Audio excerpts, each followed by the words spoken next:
ಇಂದಿನಿಂದ 4 ದಿನಗಳ ಕಾಲ ಪೀಣ್ಯ ಫ್ಲೈಓವರ್ ಅನ್ನು ತಾತ್ಕಾಲಿಕವಾಗಿ ಬಂದ್ ಮಾಡಲಾಗ್ತಾ ಇದೆ. ಇಲ್ಲಿ ಹಲವು ಪರೀಕ್ಷೆಗಳನ್ನ ನಡೆಸಬೇಕು ಅನ್ನೋ ಉದ್ದೇಶದ ಹಿನ್ನೆಲೆಯಲ್ಲಿ 4 ದಿನಗಳ ಕಾಲ ಈ ತಾತ್ಕಾಲಿಕ ಬಂದಿರುತ್ತೆ.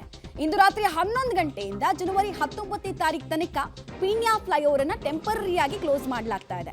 ಎಲ್ಲಾ ರೀತಿಯ ವಾಹನಗಳ ಸಂಚಾರಕ್ಕೆ ನಿರ್ಬಂಧವನ್ನ ಹೇರಲಾಗಿದೆ. ಮೇಲ್ಸೇತುವೆಯ ವಯಾಡಾಕ್ಟ್ ಸಮಗ್ರತೆ ಜೊತೆಗೆ ಲೋಡ್ ಟೆಸ್ಟಿಂಗ್ ನ ವಿಚಾರವಾಗಿ ಬಂದ್ ಮಾಡಲಾಗ್ತಾ ಇದೆ. ಸರ್ವಿಸ್ ರೋಡ್ ಬಳಕೆ ಮಾಡುವಂತೆ ಈಗಾಗಲೇ ಪ್ರಾಧಿಕಾರ ಮನವಿಯನ್ನ ಕೂಡ ಮಾಡಿಕೊಂಡಿತ್ತು. ಸಿಕ್ಕಾಪಟ್ಟೆ ಟ್ರಾಫಿಕ್ ಜಾಮ್ ಆಗುತ್ತೆ ಅನ್ನುವಂತಹ ನಿರೀಕ್ಷೆ ಇತ್ತು. ಬಿಕಾಸ್ ರಾಜ್ಯದ 60% ಜಿಲ್ಲೆಗಳ ಸಂಪರ್ಕ ಕೊಂಡಿ ಅಂತ ಹೇಳಿದ್ರೆ ಅದು ಈ ಫ್ಲೈಓವರ್ ಬಂದ್ ಆಗೋದ್ರಿಂದ ಸಹಜವಾಗಿ ಆಲ್ಟರ್ನೇಟಿವ್ ಮಾರ್ಗಗಳಲ್ಲೂ ಕೂಡ ಟ್ರಾಫಿಕ್ ಜಾಮ್ ಆಗುತ್ತೆ ಅನ್ನುವಂತಹ ನಿರೀಕ್ಷೆ ಇತ್ತು. ಡೀಟೇಲ್ಸ್ ಕೊಡ್ತಾರೆ, ನೇರ ಸಂಪರ್ಕದಲ್ಲಿ ಜಾಯಿನ್ ಆಗ್ತಾ ಇದ್ದಾರೆ ರಾಘು. ಸದ್ಯಕ್ಕೆ ಸ್ಥಳದಲ್ಲಿ ಯಾವ ರೀತಿಯಾದಂತಹ ಪರಿಸ್ಥಿತಿ ಇದೆ? ಬಿಕಾಸ್ ಆಲ್ಮೋಸ್ಟ್ ರಾಜ್ಯದ 60% ಜಿಲ್ಲೆಗಳಿಗೆ ಇದು ಸಂಪರ್ಕ ಕೊಂಡಿ ಅಂತಿತ್ತು ಫ್ಲೈಓವರ್. ಆಲ್ಟರ್ನೇಟಿವ್ ವ್ಯವಸ್ಥೆ ಮಾಡಿದ್ರೂ ಕೂಡ ಟ್ರಾಫಿಕ್ ಜಾಮ್ನ ನಿರೀಕ್ಷೆಯನ್ನ ಇತ್ತು. ಸೊ ಹೇಗಿದೆ ಪರಿಸ್ಥಿತಿ ಅಂತ? ಮಮತಾ, ಸದ್ಯ ರಾಜ್ಯದ 18 ಜಿಲ್ಲೆಗಳಿಗೆ ಈ ಮಾರ್ಗ ಕನೆಕ್ಟ್ ಆಗುವಂಥದ್ದು. ಈ ಮಾರ್ಗ ಕನೆಕ್ಟ್ ಆಗುವಂಥ ಫ್ಲೈಓವರ್ ಅಂದರೆ ಬೆಂಗಳೂರಿನಿಂದ ಗೊರಗುಂಟೆಪಾಳ್ಯದಿಂದ ಮುಂದೆ ಇರುವಂತಹ ಪೀಣ್ಯ ಫ್ಲೈಓವರ್ ಏನಿದೆ ಇದು ಈಗ 4 ದಿನಗಳ ಕಾಲ ತಾತ್ಕಾಲಿಕವಾಗಿ ಬಂದ್ ಆಗ್ತಾ ಇದೆ.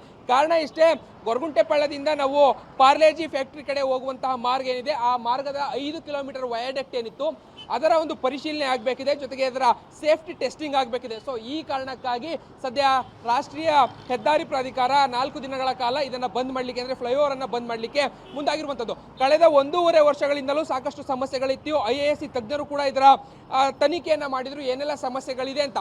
ಆ ಸಮಸ್ಯೆಯಲ್ಲಿ ಈ ಪ್ರಮುಖವಾಗಿ ಈ ವಯಾಡಕ್ಟ್ ಏನಿದೆ ಅಂದರೆ ಗೊರಗುಂಟೆಪಾಳ್ಯದಿಂದ ಹಾದು ಹೋಗುವಂಥ ಎಂಟ್ರಿ ಭಾಗದಿಂದ ಪಾರ್ಲೇಜಿ ಫ್ಯಾಕ್ಟ್ರಿವರೆಗಿರುವಂಥ 5 ಕಿಲೋಮೀಟರ್ನ ಆ ಒಂದು ವಯಾಡಕ್ಟ್ನಲ್ಲಿ ಕೇಬಲ್ ಪ್ರಾಬ್ಲಮ್ ಇದೆ ಅನ್ನುವಂಥದ್ದು ಪತ್ತೆಯಾಗಿತ್ತು. ಅದನ್ನು ಸರಿಪಡಿಸಲಾಗಿದೆ.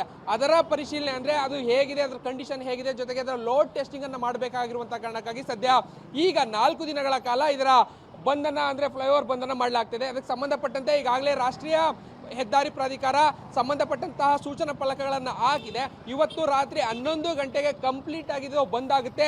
19ನೇ ತಾರೀಕು ಅಂದರೆ ಇದೇ ಜನವರಿ 19ನೇ ತಾರೀಕು ಬೆಳಗ್ಗೆ 11 ಗಂಟೆ ತನಕ ಯಾವುದೇ ವಾಹನಗಳಿಗೂ ಸಂಪೂರ್ಣವಾಗಿ ಓಡಾಟವನ್ನು ಮಾಡದೇ ಇರೋ ರೀತಿಯಲ್ಲಿ ನಿಷೇಧವನ್ನು ಹೇರಲಾಗುತ್ತೆ. ಈಗಾಗಲೇ ಕಳೆದ ಕೆಲ ದಿನಗಳಿಂದಲೂ ಸಹ ಹೆವಿ ವೆಹಿಕಲ್ಸ್ಗೆ ಅವಕಾಶವನ್ನು ಕೊಡ್ತಾ ಇಲ್ಲ. ಈಗ ಈ 4 ದಿನಗಳ ಕಾಲ ಲಘು ವಾಹನಗಳೇನಿದೆ ಅವಕ್ಕೂ ಕೂಡ ಕಂಪ್ಲೀಟ್ ಆಗಿ ಓಡಾಟವನ್ನು ಮಾಡದೇ ಇರೋ ರೀತಿಯಲ್ಲಿ ನಿರ್ಬಂಧವನ್ನು ಹೇರಲಾಗಿದೆ. 4 ದಿನಗಳ ಕಾಲ ಈ ಪರಿಶೀಲನೆಯನ್ನು ನಡೆಯುತ್ತೆ. ನಂತರದಲ್ಲಿ ಇದರ ಅಂದರೆ ಸೇಫ್ಟಿ ಹೇಗಿದೆ ಅನ್ನುವಂಥ ಒಂದಷ್ಟು ತನಿಖೆ ಆದ ನಂತರದಲ್ಲಿ ಆ ಬಳಿಕ ಒಂದು ರಿಪೋರ್ಟ್ ಬರುತ್ತೆ.